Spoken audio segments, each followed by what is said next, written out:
de la fe.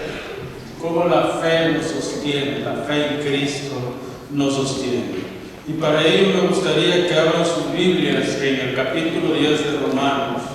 Romanos capítulo 10, y vamos a leer los primeros 17 versículos de este capítulo, para poder meditar en esta tarde acerca de la fe, pero no cualquier fe, sino la fe que tenemos en Cristo Jesús. Así que el tema que tenemos es por la fe en Cristo. Leemos la palabra del Señor que dice: hermanos, ciertamente el anhelo de mi corazón, mi oración a Dios por Israel es para salvación, porque yo les doy testimonio de que tienen celo de Dios, pero no conforme a ciencia, porque ignorando la justicia de Dios y procurando establecer la suya propia, no se han sujetado a la justicia de Dios, porque el fin de la ley es Cristo para justicia a todo aquel que cree.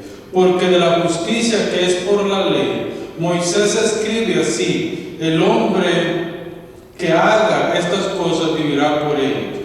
Pero la justicia que es por la fe dice así: no digas en tu corazón, ¿quién subirá al cielo? Esto es para traer abajo a Cristo. ¿O quién descenderá al abismo? Esto es para hacer subir a Cristo de entre los muertos.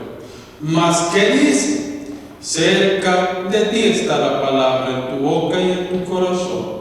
Esta es la palabra de fe que predicamos, que si confesares con tu boca que Jesús es el Señor, y creyeres en tu corazón que Dios le levantó de los muertos, serás salvo.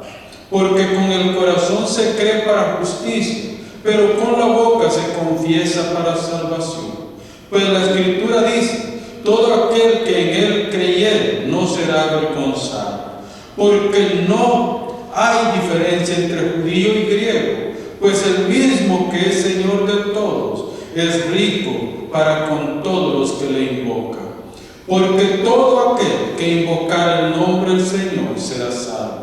¿Cómo pues invocarán a aquel en el cual no han creído? ¿Y cómo creerán en aquel de quien no han oído? ¿Y cómo oirán sin haber quien les predique? ¿Y cómo predicarán si no fueren enviados? Como está escrito: cuán grandes son los pies de los que anuncian las paz, de los que anuncian las buenas nuevas. Mas no todos obedecieron al Evangelio, pues Isaías dice: Señor, ¿a quién ha creído a nuestro anuncio? Así que la fe es por el oír, y el oír por la palabra de Dios. Hasta ahí la lectura en esta tarde. Amados hermanos, Iglesia del Señor Jesucristo, cuando leemos estos pasajes, nosotros podemos meditar acerca de la fe, cómo la fe cumple un papel fundamental en la salvación del pueblo de Dios. Esa fe no es el producto de nosotros, sino que es puesta por el mismo Espíritu en nosotros para que podamos venir al conocimiento de nuestro Señor Jesucristo y a recibir el sacrificio de Cristo como propio, como nuestro. Ahora fíjese bien, la fe en Cristo es un don de Dios, es un regalo de Dios que nos ha sido dado por gracia. Entonces, esta es una de las grandes doctrinas de la fe cristiana recuperada por los reformadores del siglo XVI. Hay 5 puntos que algunos denominan los 5 puntos del calvinismo. Sin embargo, yo diría que son los 5 puntos de la Escritura, que son sacados de las Escrituras y nos enseñan a nosotros a vivir para Cristo, a vivir para Dios. Uno de estos 5 puntos es la sola fide, que viene de ser la sola fe, la fe en Cristo.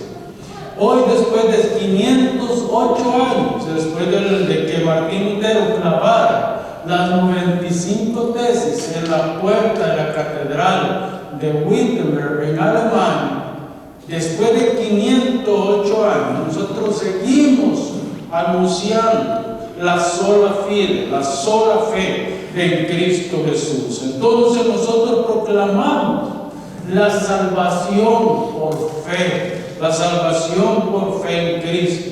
Solo en Él, solo en Cristo tenemos esperanza. La fe, hermanos, en Cristo es un regalo que nos ha sido dado a nosotros por la pura bondad y misericordia de nuestro Dios. ¿Por qué creemos que ha sido por bondad y misericordia de Dios que recibimos esta fe?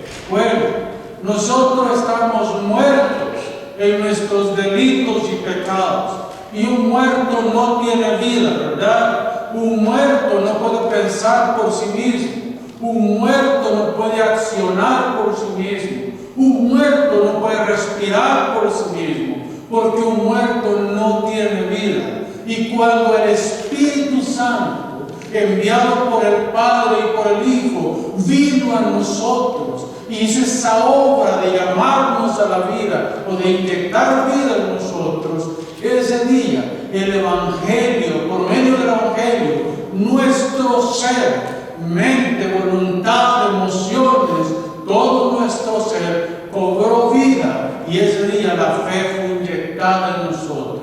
Como veíamos anoche en la clase, la salvación es una cadena que se da inmediatamente en la persona. La fe es el don que Dios pone.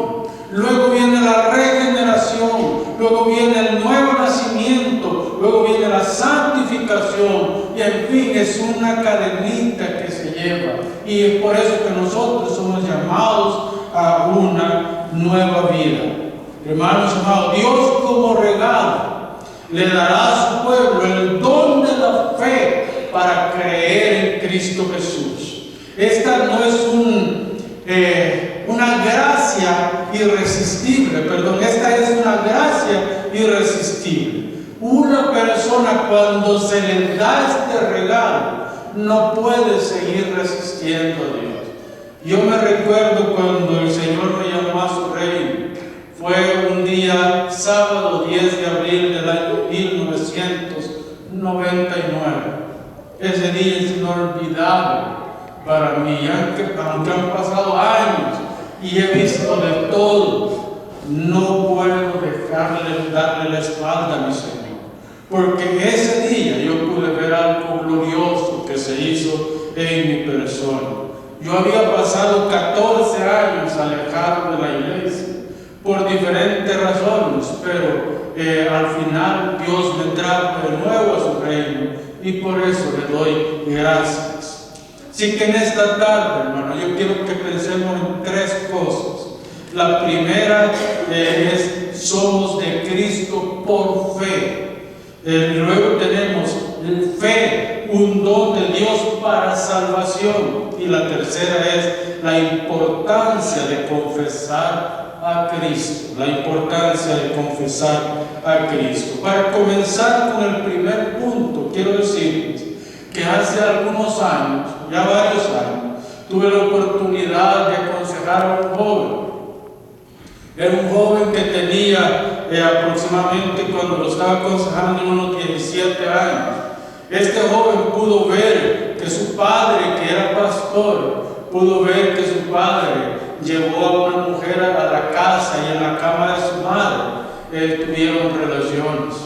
Siendo pastor, entonces él quedó destrozado, porque para él su padre era un ídolo, era una persona con un alto estándar sobre todos los otros hombres. Cuando él pudo presenciar esto, que él era el día de clases y él se salió de la escuela, no fue a la escuela, y cuando vio que alguien abrió la puerta de la casa, no hay alto más donde esconderse, se escondió debajo de la cama de los padres. Y así fue como él pudo ver cuando su padre y esta mujer entraban a la casa, y luego sobre de él estuvieron teniendo todo el acto que tuvieron. Eso lo marcó de por vida. Este muchacho entró a los Hermos. Sí, no sé si ustedes saben qué es la tribu Hermo. Esta es una tribu muy complicada, con grandes complejos, grandes problemas. visten solo de negro, se pintan de negro los ojos y los labios. Es una rebeldía completa la que hacen los emos. ¿Saben una cosa? Después de un largo tiempo de estar dándole consejería a este joven, fue dejando una cosa. Ustedes saben que El Salvador es caliente, ¿verdad? Es un país tropical. Y este joven pasaba todo el tiempo con gorro, con bufanda y con una chaqueta y un pantalones negros, chaqueta negra, camisa negra, gorro negro, zapatos negros, todo era negro lo que él andaba. Es una cultura demoníaca la de estos jóvenes. Pero en todo el proceso, este muchacho, mientras íbamos en la consejería, iba dejando una cosa sin que yo se lo pidiera. Yo nunca le dije: quítate ese gorro, quítate la camisa, quítate esos zapatos. No, él poco a poco se fue despojando de las cosas que tenía en su cuerpo, a tal grado que cuando yo dejé, tuve que regresar para acá, ese muchacho ya solamente usaba zapatos y pantalón negro. Entonces Dios estaba haciendo una obra. Después de un año de estar en consejería conmigo, este muchacho se restauró y reconoció a Cristo como Salvador y perdonó a su papá por lo que había sucedido y pudo dar testimonio de haber nacido de nuevo. Así que, hermanos, el que es de Cristo nunca se va a perder. ¿Por qué? Porque la fe Él se la va a poner y Él lo va a traer hacia sí. Cuando el cristiano es llamado por Dios a la salvación, el Espíritu Santo entra a vivir en la persona. Es por eso que les dije antes, hay vida en la persona, porque el Espíritu Santo entra a vivir en la persona. ¿Para qué? Este es el primer don que el Espíritu Santo obra en esa persona, es la fe. La fe para creer en Jesús. Porque tenemos una larga lista de versículos bíblicos que nos hablan a nosotros que es por creer en Cristo que somos salvos. Nosotros no somos salvos porque alguien oró por nosotros. Nosotros no somos salvos porque levantamos la mano y hicimos una oración. Nosotros no somos salvos porque a alguien se le ocurrió venir a enseñarnos. Nosotros somos salvos por creer en la persona y obra del Hijo de Dios. Por eso es que somos salvos. Pero nadie va a poder creer si el Espíritu Santo no trabaja en el corazón de esa persona. Entonces el trabajo es de la Trinidad. El trabajo es del Padre llamando a sus hijos al arrepentimiento. El trabajo es del Hijo aplicando el sacrificio de la cruz en el corazón de ellos. Y el trabajo es el del Espíritu Santo regenerando el corazón, cambiando el corazón, transformando el corazón, transformando la mente. ¿Para qué? Para que la palabra entre en el corazón de la persona y ésta sea llamada a una vida nueva. En otras palabras, no es por obra para que nadie se gloríe. Es por la obra profunda del Espíritu de Dios y no es por pegar una gran chillada en el altar. Yo he visto mucha gente, hermanos, en mi ministerio que lloran y se lamentan en el altar y uno cree que verdaderamente se convirtieron. Esa puede ser una gran chillada psicológica que pegó la persona, pero no hay nuevo nacimiento. Porque el nuevo nacimiento, como vimos anoche en la clase, transforma la mente, transforma el corazón y transforma las actitudes de nosotros. Y nosotros ya no hacemos las cosas que hacíamos porque hoy hemos sido llamados a una nueva vida. Hermanos, por eso se llama nuevo nacimiento. ¿Qué dice el apóstol Pablo en 1 Corintios? Las cosas viejas pasaron y aquí todas son hechas nuevas. El hombre ha sido llamado a una nueva vida. Entonces somos de Cristo por fe, no por obra, por fe. El poder que opera el llamado eficaz y al arrepentimiento es tan poderoso que no hay hombre que lo pueda resistir. No hay hombre que lo pueda resistir. La naturaleza pecaminosa de nosotros queda sometida a la naturaleza, a la nueva naturaleza que se nos ha dado. Al nuevo Cristo que vive en nosotros. La regeneración no es otra cosa más que Cristo ha venido a morar en nosotros. Hermano, en ese momento los cristianos reciben una nueva vida. Son nuevas criaturas en Cristo Jesús y someten la carne a los deseos del Espíritu y no al revés, sometiendo al Espíritu a los deseos de la carne. Eso es lo que dice Pablo en 2 Corintios capítulo 5 verso 17. Hemos sido creados, una nueva creación. Hermano, me quiero detener un momento en eso, lo que significa que somos una nueva creación. ¿Por qué somos una nueva creación? La primera creación fue dañada con el pecado que se introdujo por aceptar a Adán, la oferta de Satanás. Esa primera creación fue dañada por completo. Nuestra vida de todos los humanos fue sometida a esa naturaleza adámica, una naturaleza caída, una naturaleza que prácticamente ha sido sometida por el pecado. Ahora, cuando Cristo viene a nosotros, se produce un nuevo nacimiento, una nueva vida y una nueva naturaleza nos es imputada a nosotros. Y en ese momento nosotros somos llamados a la vida. Y desde ese momento en adelante, Cristo es nuestra cabeza federal. Ya no es Adán. Adán pierde toda autoridad y ahora Cristo, como nueva cabeza de la iglesia del Señor, Él nos representa delante del Padre. Y esta representación es perfecta, amados hermanos. Así que la vida sin Cristo se caracteriza por una vida de pecado, anarquía y maldad. ¿Saben qué significa anarquía? Hacer mi voluntad. Hacer todo lo que a mí me plazca. No tengo ley, no tengo límites. Eso es anarquía. Sin embargo, cuando nosotros venimos a Cristo, el Señor nos llama a que guardemos la ley de Dios y que sometamos todas las intenciones de nuestra vida a la pureza del Evangelio, a la pureza de Cristo Jesús. Entonces, hermano, la justicia de Cristo es aplicada en nosotros y nosotros recibimos la fe para aceptar esa justicia como algo propio, algo nuevo. No sé si voy muy rápido y si no se está entendiendo bien, pero quiero que sepan algo, hermano.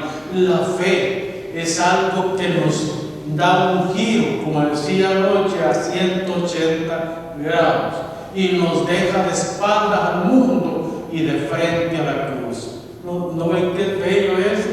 Porque nos obliga, esta nueva naturaleza nos obliga a darle la espalda al mundo. ¿Qué es darle la espalda al mundo? ¿Será salir del mundo? No, hermano, no podemos salir del mundo porque vivimos en el mundo. Es no permitir que el mundo cree influencia en nuestra manera de pensar, nuestra manera de actuar, nuestra manera de proceder. Es mantenernos viendo hacia la cruz, viendo hacia Cristo, viendo hacia el Calvario, sabiendo que de ahí viene nuestro socorro. ¿Verdad que ahí cobra vida el Salmo 21? ¿De dónde vendrá mi socorro? Mi socorro viene de Jehová, que hizo los cielos y la tierra. ¿Ves que cobra vida ese salmo? El salmista pregunta, ¿de dónde vendrá mi socorro? Y la respuesta es, mi socorro viene de Jehová, que hizo los cielos y la tierra. El salmista está viendo hacia el Calvario, hacia el monte, hacia donde estaba Cristo. El hombre sin Cristo, hermano, es solamente un instrumento de injusticia y de maldad. El hombre que tiene a Cristo, ese vive por fe. Así que tenemos un camino por fe que seguir. El capítulo 12 de Romanos, verso 2, dice prácticamente Pablo en esta carta, capítulo 12, verso 2, no os conforméis a este siglo, sino transformaos por medio de la renovación de vuestro entendimiento, para que comprobéis cuál sea la buena voluntad de Dios, agradable y perfecta. Nuevamente la mente, hermanos, el trabajo que hace el Espíritu de Dios cuando nos llama a la regeneración es transformar nuestra mente. Lo más frágil que nosotros tenemos es la mente, y lo que Satanás ataca más constantemente es nuestra mente, porque sabe que si nuestra mente está sometida a Él, todo lo demás está sometido a Él. Por eso es que tenemos que luchar. Cuando una persona dice cosas malas contra nosotros, no hay que permitir que eso empiece a dar vueltas en nuestra mente. Hay que bloquearlo rápido y hay que decir no. Ese pensamiento, esas palabras no van a ocupar mi mente. Tiene que ocuparlo la palabra de Dios, porque sea que lo digo, sea que no lo digo, al final yo soy el que le doy autoridad si me va a hacer daño esa palabra o no me va a hacer daño. Porque nuestra mente tiene que estar sometida a la obediencia a Cristo, no a nuestro orgullo, porque cuando alguien habla cosas que no son de nosotros, lo que se daña es nuestro orgullo. Eso es lo que se daña. Entonces, pero cuando nosotros estamos sometidos a Cristo, como dice acá, no olvidemos que Cristo quiere hacer su voluntad perfecta, su voluntad completa y su voluntad soberana sobre nosotros. Leemos nuevamente el verso 2. Dice, no os conforméis a este siglo. Este siglo es este mundo, lo que nosotros podemos ver en este mundo. ¿Qué tiene de bueno este mundo? Seamos honestos. Guerra, muertes, chismes, robos, hurtos, todo lo que es maldad. Eso es lo que tiene este mundo. Entonces el apóstol Pablo dice, no os conforméis, no se amolden, no se ajusten a este mundo. Más bien, dice, sigue diciendo, sino transformaos por medio de la renovación de vuestro entendimiento. Si no, saquen todo aquello que es impuro de su mente y enfóquense en la verdad, enfóquense en la gracia, enfóquense en la fe, enfóquense en la vida, porque eso es lo que los va a formar como hijos de Dios. ¿Por qué dice el apóstol eso? Para que comprobéis, o sea, para que degustéis, para que sientas en tu paladar los sabores de ¿qué? De la buena voluntad de Dios, que no solamente es buena, sino, mire, es agradable. Yo me imagino que el apóstol Pablo estaba pensando en un manjar que a su lado y a su boca se siente tan sabroso, ¿verdad? Él estaba pensando en algo dulce y rico, y dice, mire, no dejen que la mente se someta a la carne, sino más bien comprueben cuál es la buena voluntad del Señor, que primero es buena, segundo, agradable, y por último es perfecta. Hermanos, la voluntad del Señor para con nosotros no es a medias. ¿O ustedes creen que Dios nos llamó a medias, a ser cristianos a medias? ¿Cuál creen que es la verdadera voluntad del Señor? ¿Cuál será la verdadera voluntad del Señor? Hermanos, la verdadera voluntad del Señor es perfecta. La verdadera voluntad del Señor es agradable.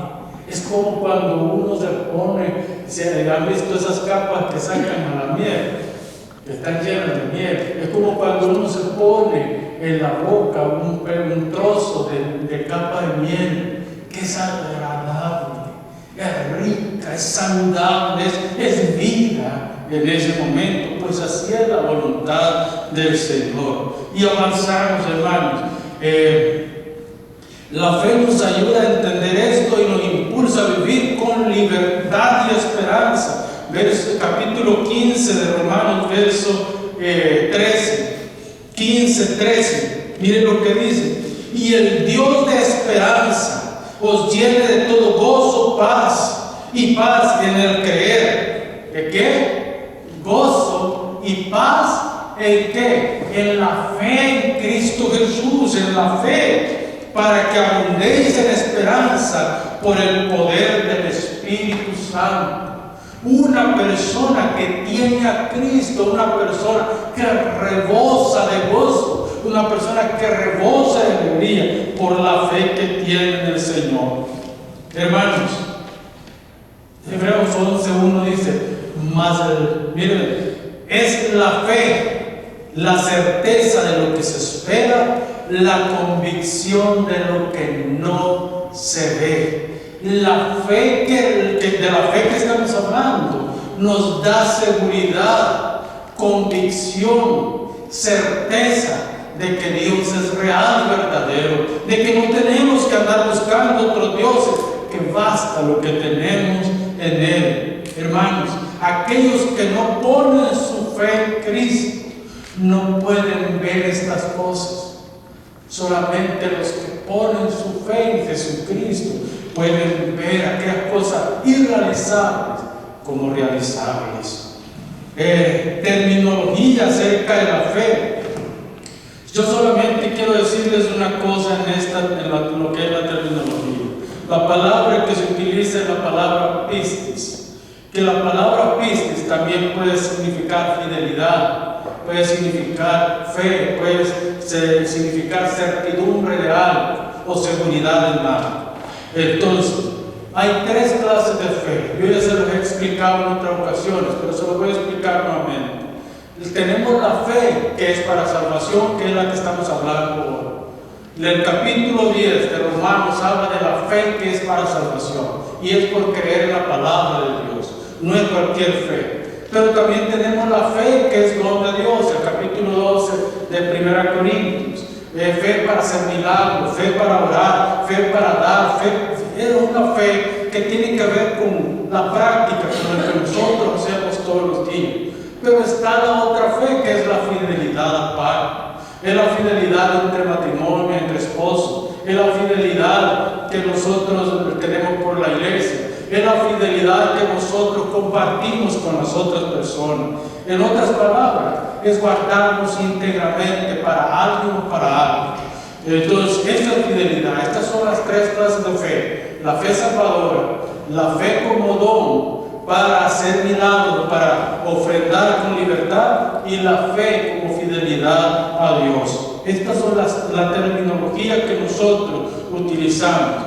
Y esta palabra viene tanto del sustantivo como del verbo pistis. El verbo y el sustantivo son los que definen de cuál fe está hablando. A veces cuando nosotros escuchamos a predicadores predicar acerca de la fe y están hablando del sustantivo en vez del verbo, nos damos cuenta que hay un error exegético, que no están hablando de lo que deberían hablar, sino que están hablando de algo que no conocen. Porque no podemos confundir la fe como don de Dios y la fe para salvación, que también es un regalo de Dios, pero esta fe es para ser salvo, no para hacer cosas en esta vida. Esto nos lleva al segundo punto. ¿Cuál es el fundamento? Es un don de Dios, ¿verdad? Y quiero hacer tocar unos versículos del pasaje que hemos leído. Primero vamos a ver el verso 8 del capítulo 10 de Romanos, verso 8. Dice, mas, ¿qué dice?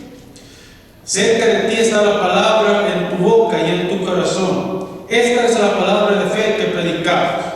Él está introduciendo lo que es la fe salvadora. ¿Qué dice? Dice Pablo, con signo de interrogación, ¿verdad? Después, cerca de ti está la palabra en tu boca y en tu corazón. Esta es la palabra de fe que predicamos. El verso 9.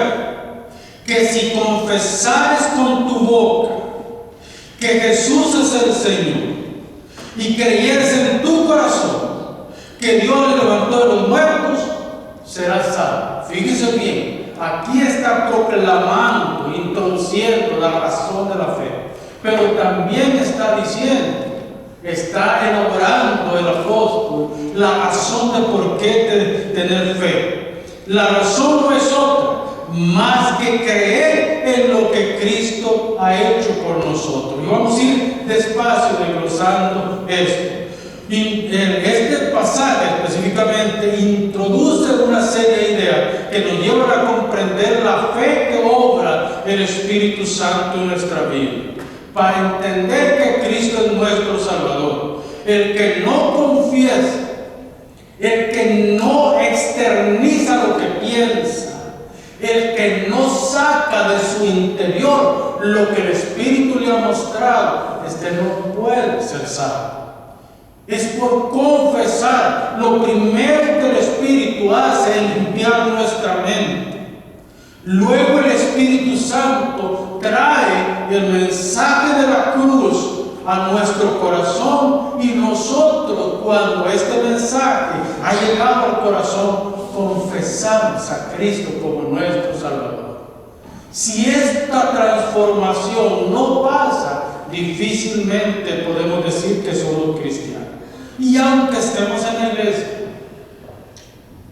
de hecho hay un concepto muy calvinista, y es el concepto de las dos iglesias: la iglesia visible y la iglesia invisible. Hablemos más de un concepto bíblico. La Biblia habla de la iglesia visible y la iglesia invisible. La iglesia visible somos todos los que estamos hoy acá. Esta es la iglesia visible. Pero ¿será que todos pertenecemos a la iglesia invisible? ¿Será que todos somos salvos? ¿Será que Cristo mora en todos nosotros?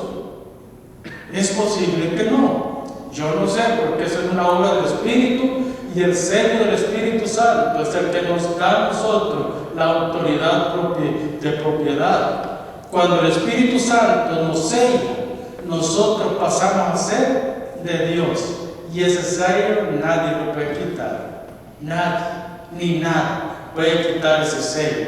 Pero ese sello solamente lo pueden ver los ángeles, lo puede ver Dios, lo puede ver el Hijo, el Espíritu. Incluso Satanás y sus secuaces pueden ver ese sello. Nosotros no podemos ver ese sello. ¿Por qué no podemos verlo? Porque es un sello espiritual. Y ese sello solamente se puede ver por los ojos del Espíritu de la persona. Pero el Señor sí sabe quién es ese pueblo. Y Él ve el sello del Espíritu de la persona y dice: me pertenece. Esa fulana, ese fulano son míos, me pertenecen. Entonces, y se los pruebo.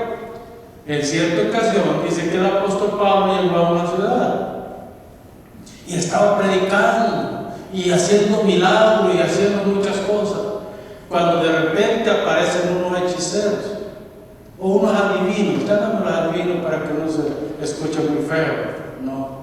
Y dice, ellos se llamaban los hijos de Sebas. Ni nombre tienen estos individuos, solamente los hijos de Sebas. Y dicen que se acercaron: y yo te conjuro en el nombre del Dios, del Cristo que predica Pablo, que salves de esto. Y que el demonio le cae. A Pablo conocemos y sabemos quién es Jesús, pero ustedes quiénes son. Y les han pegado una garroteada, el endemoniado a través de los demonios a través del endemoniado, porque ellos no lo reconocieron. Dijeron: a Pablo conocemos, Pablo sabemos que es el Hijo de Dios, un predicador, que le tenemos miedo nosotros, pero ustedes son de nosotros, ¿y para qué andan hablando de nosotros? Sí, conocen quiénes son de Dios y quiénes no. La pregunta acá, hermanos, es: ¿conoce Dios quiénes son ustedes? Espero que sí, mis amados. Pasamos entonces al tercer punto, donde vamos a desglosar esto. Primero dice: si confesamos, ¿verdad?, con la boca que Jesús es el Señor, verso 9, Esto lleva a la persona a una vida nueva, a una vida en Cristo.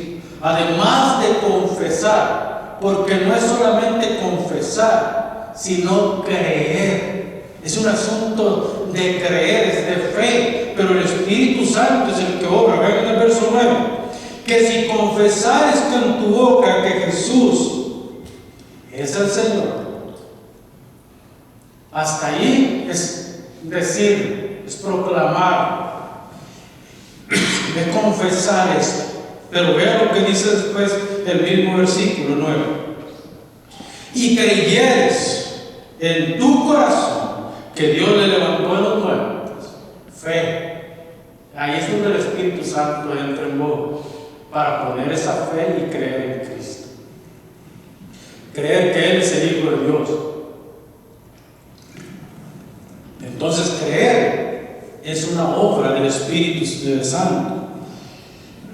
Y recién entonces, dice el verso 9, serás salvo. Antes de esto, hermanos, no hay salvación. Perdón. No es solo creer, hay que confesar. Pero el verso 10, ¿qué dice? ¿Qué dice el verso 10? Porque con la boca se confiesa para salvación. Porque con el corazón se cree para justicia. Fíjese bien. Pero con la boca se confiesa para salvación. Pues la Escritura dice, aquí Pablo está citando el Antiguo Testamento. Pues la Escritura dice, el verso 10, ¿verdad? El verso 11. Todo aquel que en Él cree no será avergonzado. En otras palabras, hermanos, si nosotros solamente confesamos, pero no creemos lo que confesamos, todavía no somos salvos. La salvación no es solo por confesar. La salvación es por confesar y por creer. O sea, yo debo estar convencido de que Dios, en el poder del Espíritu, levantó a Cristo entre los muertos, que está sentado a la diestra del Padre y que desde allá intercede por nosotros, porque Él está diciendo, fíjense cómo dice, que si Jesús fuese levantado de los muertos, este acto de fe en la obra de la cruz produce la salvación necesaria para nosotros. Así que si nosotros creemos que Jesús resucitó, y recuerden una cosa, que la resurrección vino a ser el centro y columna vertebral del Evangelio. El apóstol Pablo dice en el capítulo 15, del verso 1 hasta el verso 20 de 1 Corintios, el apóstol dice que si la resurrección es una mentira, dice que el cristianismo es la farsa más grande que existe. Y si Cristo no resucitó de los muertos, en vano es nuestra predicación, en vano es el Evangelio, y en vano es que nosotros digamos que vamos para el cielo. Hermanos, aquella palabra que proclaman los apóstoles es la doctrina de Cristo. Eso es lo que nosotros tenemos que creer. ¿Saben ustedes que la palabra de Dios, los 4 evangelios, son una biografía de Jesús? Un relato biográfico de Jesús. Las cartas son interpretaciones exegéticas del Antiguo y del Nuevo Testamento, especialmente las cartas del apóstol Pablo. Y el Apocalipsis es un libro que comienza hablando de Jesús y termina con el Jesús en el cielo y regresando a la tierra.